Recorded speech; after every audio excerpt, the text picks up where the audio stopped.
Mesdames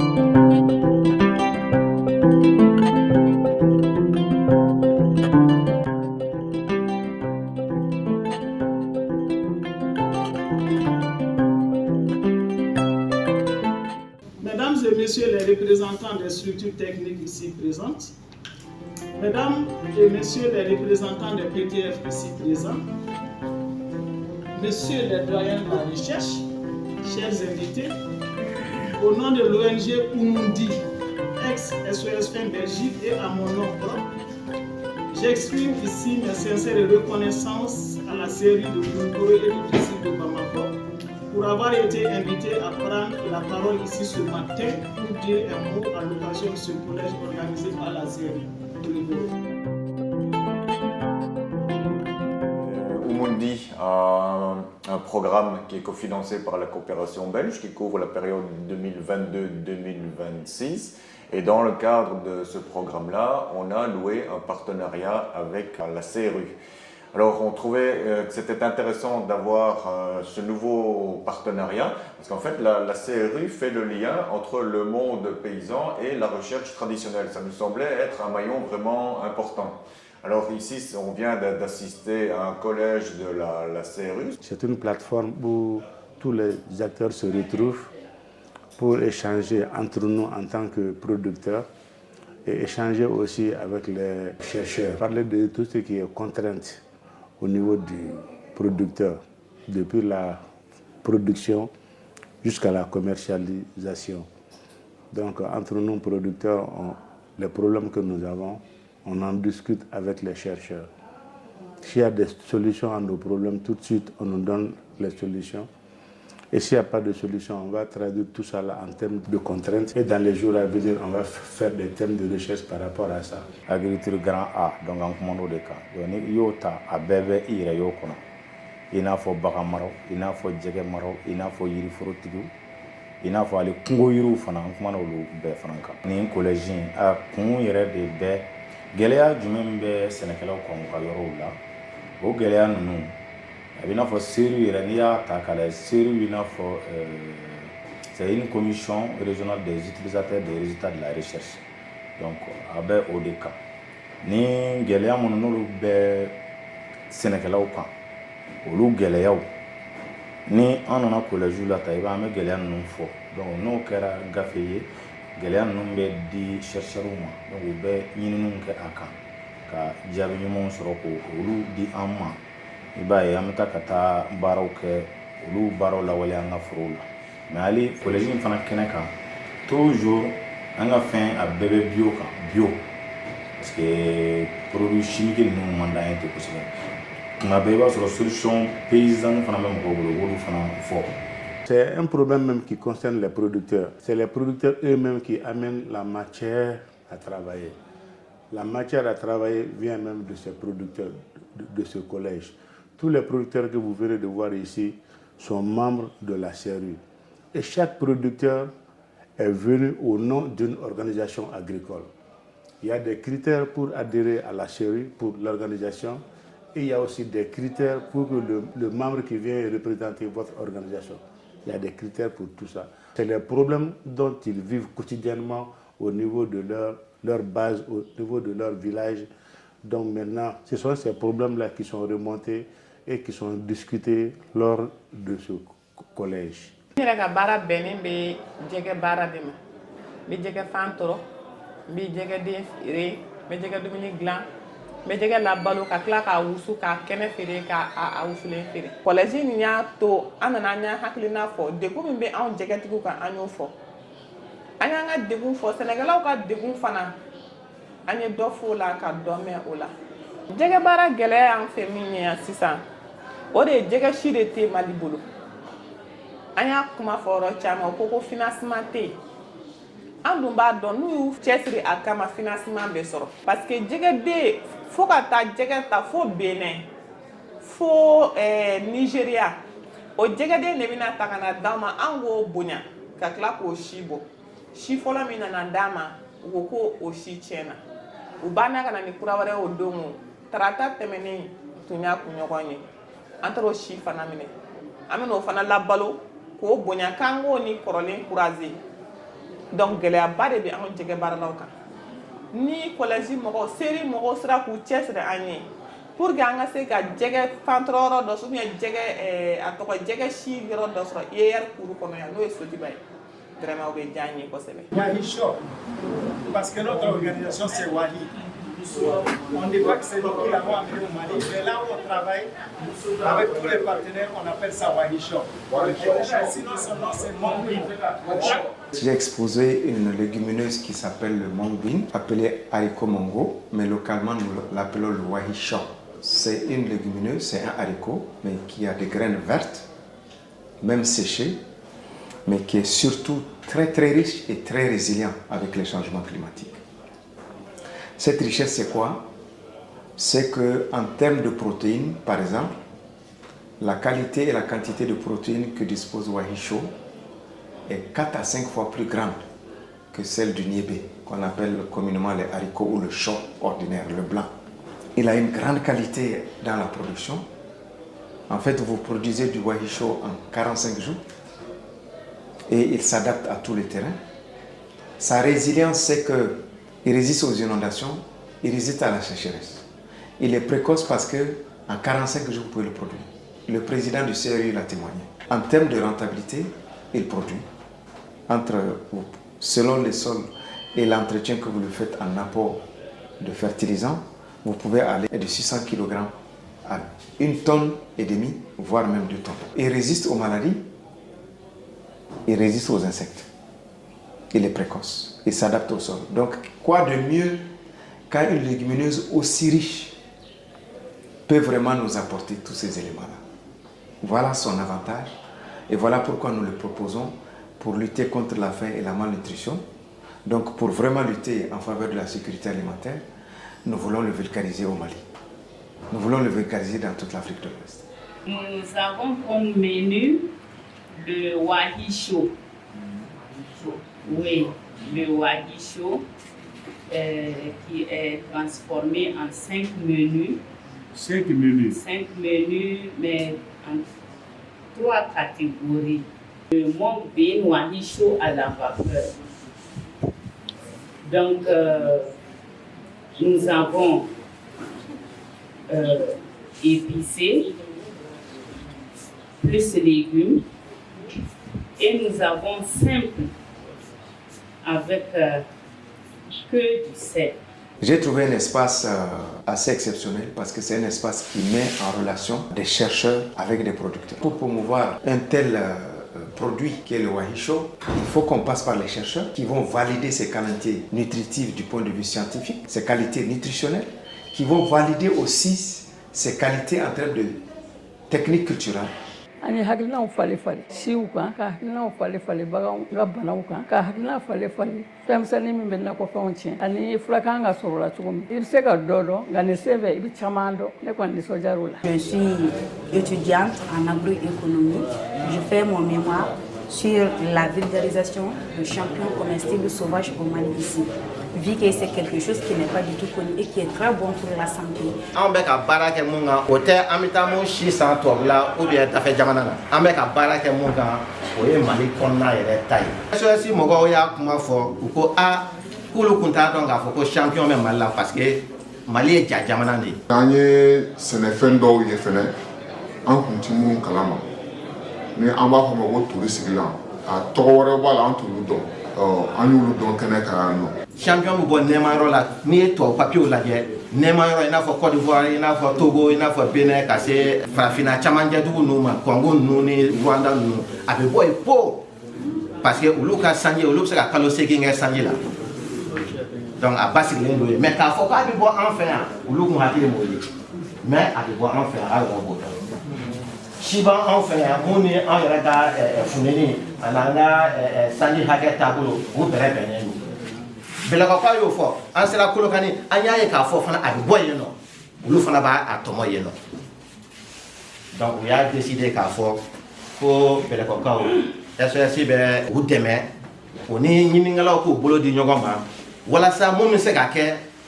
ka an ka siw dɔn si mun b'an fɛ yan n'a bɛ dun parce que ale fana dunda b'a la ayiwa mun bɛ tɔɔrɔ se mɔgɔ ma o fana b'a la dɛ n'i t'a dɔn i tɛ se ka taa a cɛ ten cogo la k'i bɛna tobi.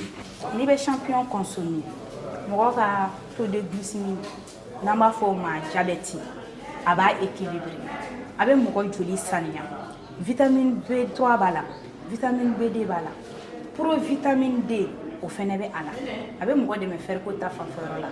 potassium calcium a bɛ nin bɛɛ mako ɲɛ mɔgɔ farikolo la a b'an balakaw dɛmɛ a b'an musow dɛmɛ sɔrɔ ko ta fanfɛyɔrɔ la an fɛnɛ bɛ se k'an jɔyɔrɔba ye sɛnɛ kɔnɔna na min tɛ nakɔ sɛnɛw dama ye o tɛmɛlen kɔfɛ ka bɔ yen an jeune minnu tilala kalan na ni baarako hami b'an na n'an ti ka baara sɔrɔ an bɛna mun de entreprendre an kamana gannen don a bɛ o fɛnɛ nɔgɔya n'an b'a fɔ o ma emploi jeune o tɛmɛlen kɔfɛ ka bɔ yen emploi vert n'o y'an ka sɛnɛko ta fanfɛyɔrɔ ye a b'an ka sɛnɛ don ba la kosɛbɛ wa a b'a yira k'a fɔ ka hali bi an bɛ ka ɲɛɲinini kuraw kɛ ka fara an ka sɛnɛfɛnw kan walasa halisa an ka sɛnɛ ka se ka taga ɲɛfɛ an bɛ se k'an disi gosi don n'a nataw la n'an ka sɛnɛ ko ye cogo min k'a dɔn k'a fɔ ko an ka dumuni kɛta caman an b'a sɔrɔ an ka sɛnɛkɛfɛnw fɛ o tɛmɛlen kɔfɛ ka bɔ yen kɛnɛya ko mɔgɔkɔrɔba dama ka ko la denmisɛnnin dama ka ko la n'an b'a fɔ a ma ko santé publique a jɔyɔrɔba de bɛ yen nɔ kosɛbɛ an ka santé ko la barisa ni dala dumuni kɛta wolomala k'a sugu dɔn bana caman bɛ a b'an tanga ka bɔ o ma o fɛnɛ tɛmɛlen kɔfɛ ka bɔ yen diversité aliment ale tɛ dɔwɛrɛ ale ye k'an ka dumuni kɛtaw caya k'an ka dumuni kɛtaw yɛlɛma a kun ye o ye an bɛ se k'an ka dala dumuni kɛtaw yɛlɛma cogoya min na k'a sɔrɔ a ma kɛ ni gɛlɛya ye k'a sɔrɔ a ma kɛ ni dépense caman y'an kan k'a sɔrɔ a ma kɛ ni kungo caman ye a b'o fɛnɛ nɔgɔya. E bɛ fɛn dɔn mɔgɔ wɛrɛ fana bɛ yen i b'a dɔn o kumana karamɔgɔw fana nana ka na nimisi wasa o kalan na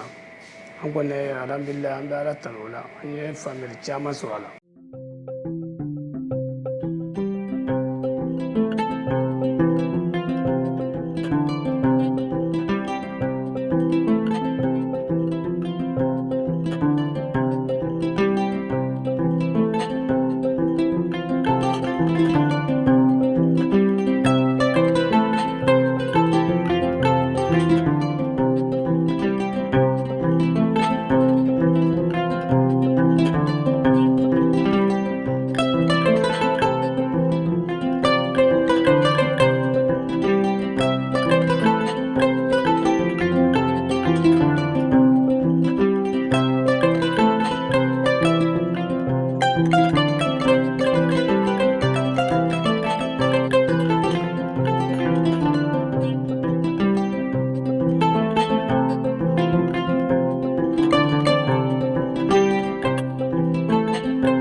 ɲɔgɔn ye in anw cikɛlaw kɔni bolo nafa belebeleba de bɛ a la an ye faamuya sɔrɔ ka sababu kɛ bɛɛ nana n'a ka hakilila ye bɛɛ nana n'a ka problème ye ni mɔgɔ mɔgɔ bɛ a baara la gɛlɛya min b'u la u sigiyɔrɔ la ani u yɛrɛ sera ka fura min sɔrɔ a la ka sɔrɔ a ma kɛ ni tubabu sira furaw ye o ye an tɔw dɛmɛ. Alors après 3 jours de réunion au cours de ce collège, on a assisté, j'ai l'impression, à une appropriation du fonctionnement de la CRU par les organisations paysannes. On a vraiment vu une remontée des informations depuis la base et puis ensuite une priorisation des problèmes qui seraient traités lors des années suivantes. Traités à travers la diffusion de techniques qui ont déjà prouvé leur efficacité et qui seront traités aussi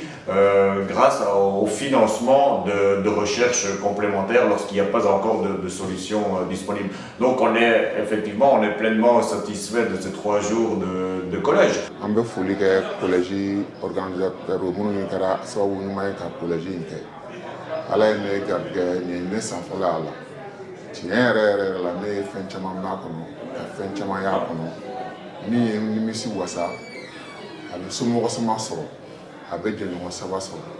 sisan collège in kɔnɔ bana dɔw bɛ yen o kɛ bɛ k'an sɛgɛn kosɛbɛ an ka malo sɛnɛ la ani kaba sɛnɛ an y'olu kumaw fɔ furakɛli min bɛ se ka kɛ k'o kow si la sa an bolo min bɛ kɛ ni tubabu fura ye vraiment an y'olu dɔnniyaw sɔrɔ o yɛrɛ de diyara ne ye kosɛbɛ parce que an bɛ min laɲinina sisan ka baara kɛ ni an yɛrɛ ka furaw ye min tɛ kɔlɔlɔ lase an ka sigida ni an yɛrɛ ma ani an ka kɔmɔgɔw ma n'o ye ka baara kɛ n'an yɛrɛ ka bagaji labɛnnenw ye vraiment ne y'o dɔnniyaw sɔrɔ o sababu ɲumanw sɔrɔ kaba la nakɔfɛnw na vraiment a diyara n ye. Nin kɛra anw bolo i komi laada salon an tun bɛ yan ɲinan an tun bɛ yan o ye an k'an cɛsiri baara fɛ anw fɛn o fɛn bɔra yan a coopérative de b'an bɛɛ bolo an bɛ taa sɛnɛkɛlaw de bɛ yen an yɛrɛ y'a ye musow ka sɛgɛn banna ko ni muso min kɛra fugari sinon foro tɛ n bolo foro bɛ n bolo champignon sɛnɛni sɔni min yirala an na nin o sɛnɛni est-ce que o sera forotigiya la a ma se forotigiya la donc ne kɔni bɛ min ɲini ala fɛ ala ka san wɛrɛ ta fana yira an kɛnɛ na. Ne ka hakilila ye min ye a ko ka kɛ ɲɛtaga ye a kana dan kɛko kelen ma hamina minnu fɔra gɛlɛya minnu fɔra olu furaw ka ɲini o gɛlɛyaw ka se ka wuli ka bɔ yen fɛn wɛrɛw yɛrɛ bɛ yen dɔw bɛ yen olu ma fɔ olu ka ɲɛɲini k'olu don ba la mɔgɔw ka se ka u kɛ baara ye parce que nin ko in an ka diɲɛlatigɛ de sirilen b'a la an balo kɛko ɲuman n'an ka kɛnɛya a bɛɛ sirilen b'a la. Au terme de ces 3 jours, nous allons recenser les contraintes et faire maintenant une recommandation. C'est vraiment la plateforme d'échange entre les chercheurs et les utilisateurs des résultats de la recherche. Et notre recherche depuis plusieurs années est une recherche qui s'est attelée à résoudre les problèmes réels de nos populations et dans le cas de l'agriculture évidemment des problèmes agricoles. Collège kɛra alhamdulillah yani collège cɛ an ye baara caman kɛ parce que collège ye fɛn ye sɛnɛkɛlaw ka gɛlɛya an b'o de fara ɲɔgɔn kan an bɛ se ka lase ɲininikɛlaw ma cogo min na o yani collège cɛ an ye baara caman kɛ parce que an ye an ka chef d'antenne wele bon u ka réunion kɛ ka producteurs ninnu bɛɛ fara ɲɔgɔn kan k'u ka gɛlɛya ninnu bɛɛ fara ɲɔgɔn kan pour que comme bɛɛ tɛ na mɔgɔ minnu bɛ na u ka na ka ɲɛfɔ o tɔgɔ la pour que gɛlɛya min b'o la o bɛ se ka lase producteurs ma cogo min na donc o kɔnɔna na collège o kɔni an ye tagasegi caman k'a la pour que gɛlɛya fɛn fɛn min k'a la an bɛ se ka sɛnsɛn ka ɲɛ ka jɛya ka sɔrɔ ka fɔ collège don donc alhamdulillah olu y'a kɛ o cogo la o nana depuis collège daminɛna le mardi le 10 don fɔlɔ en fait mɔgɔbaw caman nana baw cɛma hier DG fana tun bɛ yan alhamdulillah ani umdi représentante fana tun bɛ yan an ka directeur de DCRA Sotiba o fana tun bɛ yan ani personne ressources caman fana tun bɛ yan ka fara an ka sɛnɛkɛlaw kan sɛnɛkɛla jɔlenw ka fara président kan donc o kɔnɔna na foli caman kɛra la foli kɔfɛ bɛɛ ye présenté collège yɛrɛ kun ye o ɲɛfɔra la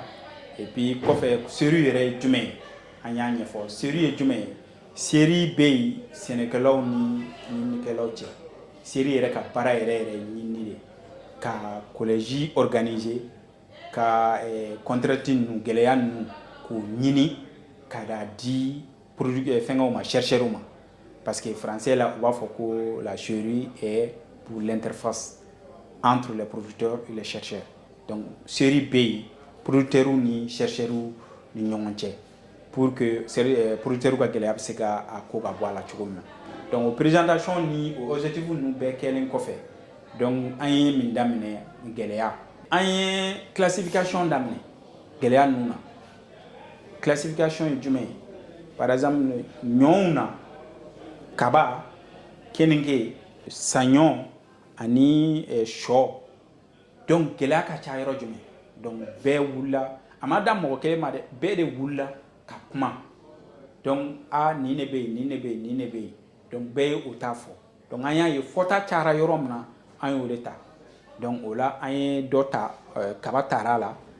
keninge ni ɲɔ taara la ani sɔ fana taara la donc o kɔni o ye classification ye donc o kɔfɛ an sera nakɔfɛnw na fana o fana na an y'a ta o cogo la sɛnɛkɛlaw yɛrɛ de wulila k'u ka choix kɛ ni ne ka gɛlɛn ni ne ka gɛlɛn ni ne ka gɛlɛn donc min ka gɛlɛn olu y'o o classifier ka bila rang na donc o rang fana an y'a noté pour que ni sélection bɛ kɛ waati min na nin ka gɛlɛn o bɛ se ka nɔgɔya an bolo cogo min na o kɔfɛ président ye kuma ta ka foli di bɛɛ la ka bɛɛ fo donc maintenant o kɔnɔna na an tilala ka fɛn datugu.